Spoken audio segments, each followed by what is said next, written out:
Good evening to you. Eric Weisfeld here at the WMBF First Alert Desk. And tonight we're doing something a little special because we are still under a severe thunderstorm watch for Horry and Georgetown County. So we have meteorologist Matt Bullock joining us now to talk about the forecast. And this is really a watch that we're going to be under until about 10 o'clock tonight. Yeah, just 30 more minutes. The last main line of shower and storms are entering the Grand Strand. Once this line is done, we're completely done with the severe weather threat. Still tracking those scattered showers and storms, but no severe weather. So, which is good news for us. Again, the main threat we're seeing with this line of storms approaching the Grand Strand is gusty winds. You can already hear outside the studio. Absolutely. It's going from kind of calming down with just a little bit of rain to really heavy. We're hearing this on the roof right now. And so the main threat will be those gusty winds up to 40 miles per hour. So not severe weather threat, but still gusty winds that can knock down tree branches and still cause those possible power outages.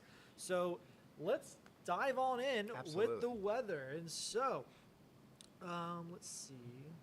There we go. So again, as I mentioned, severe thunderstorm watch is in effect for just Horry and Georgetown County until 10 p.m. And so, as we look at the first alert radar, you can see here's the last main line of showers and storms. I know it's kind of hard to tell, but let me show you the velocities. Just by looking at it, you can see where that line is. Right now, entering Horry County, moved its way along 501. It's already moved through Surfside Beach, Myrtle's Inlet. Still hasn't passed through into North Myrtle Beach or Little River. Give that about 10-15 minutes. That full line has moved through up along the Grand Strand. And this is mainly just rain that this is bringing, right? Heavy rain? Just heavy rain and heavy wind. And just looking at some of the wind speeds currently, this one right here, this is in Socastee, 46 miles per hour. So again, this is radar indicated. This is not exactly 46, but just know we're seeing some gusty winds associated with this system. I'm just going to show other areas. Let's see what the Grand Dunes look like. I know last week we talked about this possibly being an all-day event, like a really long soaker, but that changed. It did change. You know, that system arrived a little bit later than anticipated because yesterday the models had the rain arriving around late morning into the PD Grand Strand by 4 o'clock. Well, we didn't really see the rain till what, 7:30, 8 o'clock? I mean, it was late. So a lot of folks might be angry, like, hey, you said it was a soaker. And we needed a soaker. We've had a drought situation in our area. So do you think this is going to give a significant impact to us in the sense of getting us the rain that we need, or is it just because it hasn't gone all day like we expected it to do, that it's really not going to make that much of a difference? I mean, I still think we're going to get a decent amount of rainfall. I mean, again, looking at the radar, I'll just show you that, especially right over Carolina Forest, they're still getting that heavy rain, that liquid gold that's going to help with that wildfire conditions. So again, we're still seeing that heavy rain, but I think rainfall totals are going to be a little bit lighter than what models anticipate because we're forecasting about 1 to 2 inches. Likely probably just around 1 inch of rainfall is expected. But hey, you know what? Beneficial rain, no flooding is expected. But again, this will definitely help with our current drought conditions because you can look right now in our drought monitor.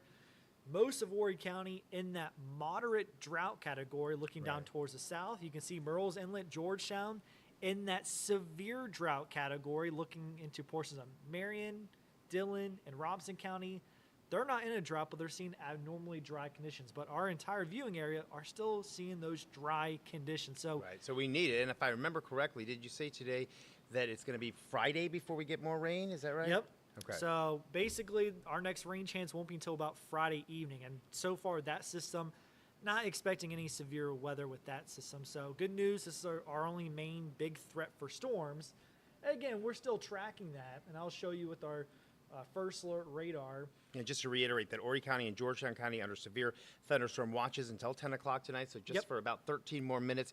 Tell the viewers that are listening what they can expect over the next 13 minutes if they're in Horry or Georgetown County. Basically, if you're mainly along the Grand Strand, that's where we're going to see those gusty winds up to 40 miles per hour. Now, if you're already in Conway, severe threat's over. If you're in Carolina Forest, pretty much a severe threat is over. It's mainly along the coastlines, the beaches. They will have that severe threat for the next 13 minutes. After that, we're done, but we're still going to track these showers and storms. So let me show you the future radar just to know what to expect. So by 10 o'clock, severe weather threat has ended, but you still notice plenty of green on there, which means we're still tracking those showers and storms. As we get to about midnight, we're going to continue to track these showers and storms, and by, I would say, about 3, 4 o'clock, most of the rain will taper off. A few isolated showers will linger by 6, 7 a.m., but expect to see those drier conditions for the rest of the work week, all the way into about Friday. As I mentioned, not expecting that much rainfall after this line begins to move through, an additional ½ inch at best.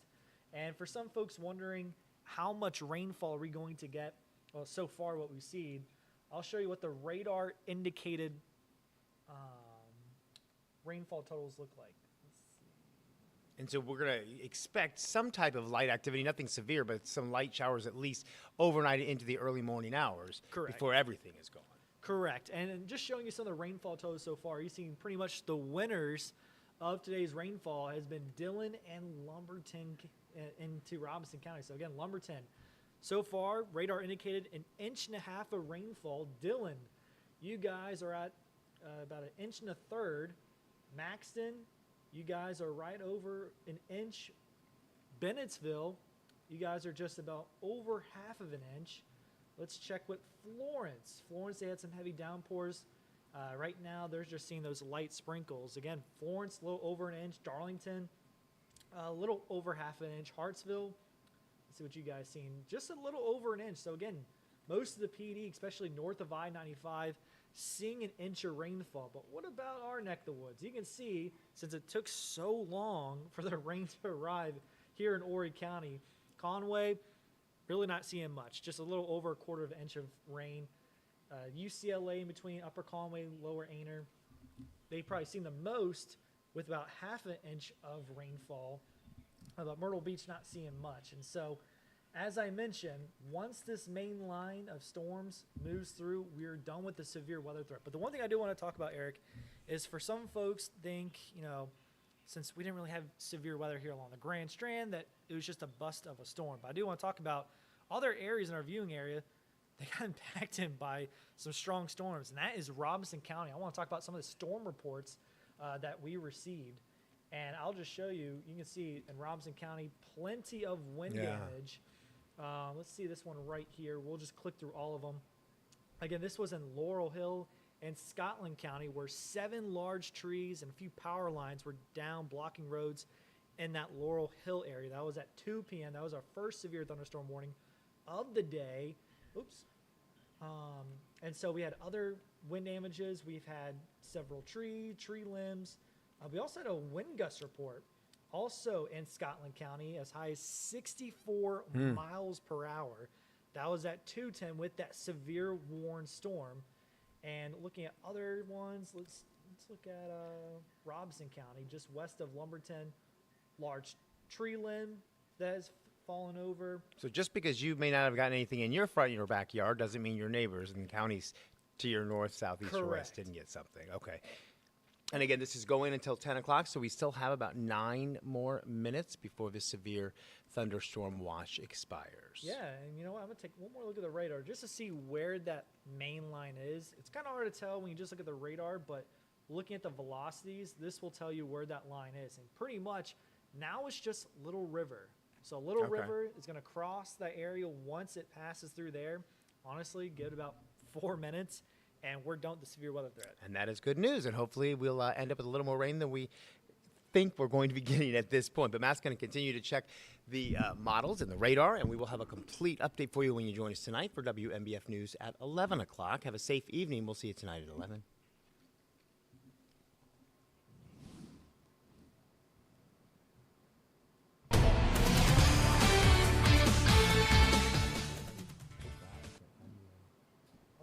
I messed up on the tracking parts. Like, oh, daggone it.